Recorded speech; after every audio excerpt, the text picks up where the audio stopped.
You're listening to the Retro FM podcast featuring Lando and the Ferg. Thanks for tuning in.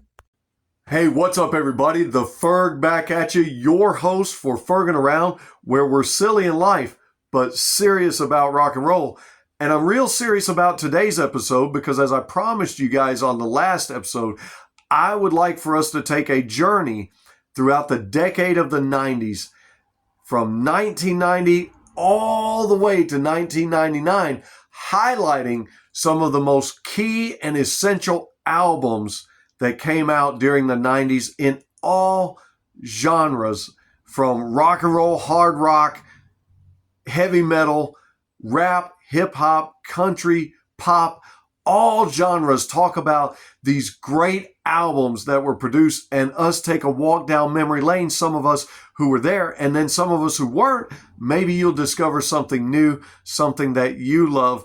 And I'd just like to, in each episode, highlight maybe 3, sometimes 4, maybe just a couple albums. But these albums are huge in the way they influenced music.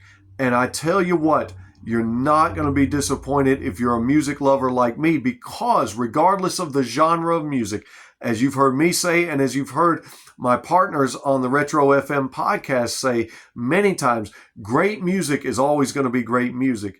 And so these will not necessarily be in order all the time as far as January, February, March, whatever, of 1990, 1991, 92, whatever. But we're going to go through the decades and we're going to highlight these key albums. Come along for the journey with me and leave a like and a subscribe, but also comment in the comments. Tell me what you liked or didn't like about these albums. Tell me about the albums you discovered that you didn't know were out there. Talk to me. Give me some feedback. Let me know what you're thinking. Our first stop off in the 1990s today was an album that came out in March 19th of 1990, the Violator album by Depesche Mode. Now, I got to admit, in 1990, I was in 8th grade, and I had not fully come into all of my music appreciation in the rock and roll, hard rock genre. I had not yet discovered blues as of yet, except discovering it through rock and roll and metal. So I wasn't just a big fan of Depesche Mode, but I did watch MTV, and I remember seeing videos for some of the songs that are on this album, especially a very, very popular song called Personal Jesus, which reached number 13 on the charts. And if you've ever listened to that song, you can see why. It just had this catchy beat and just a catchy message. And it's kind of the artist talking about how that the fans sometimes have a relationship with artists and so forth. Sometimes cultural icons could be seen as a personal savior when they're just trying to be entertainers. But what a great song. If you were to go back and listen to Depesche Mode's Violator, you've got to listen to the song Personal Jesus. And that's in no way, shape, or form trying to throw religion at you. That's the title of the song. Listen to it. You'll see what they're talking about. The next song on that album that I would highlight for you is the song Enjoy the Silence, which in the British charts, it actually got British Single of the Year. An amazing, amazing song.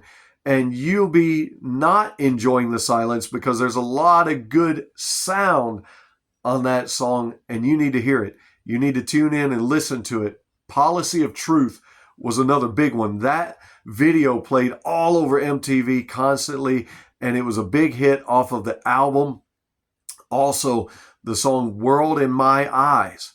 Wonderful, wonderful song that I would encourage all of you to check out and listen to. Like I said, I wasn't necessarily a fan of Depesche Mode, but as I got older, I remembered these songs. And when I was studying for these episodes, that's right, I do try to put in a little bit of research. I do try to know my stuff. I don't know everything, and I certainly don't know everything there is about music or about any of these genres of music, but I do try to know a little bit of something about all of them just for your sakes. And so when I was doing a little bit of research, I was going back and re-listening to this album and re-listening to some of the songs.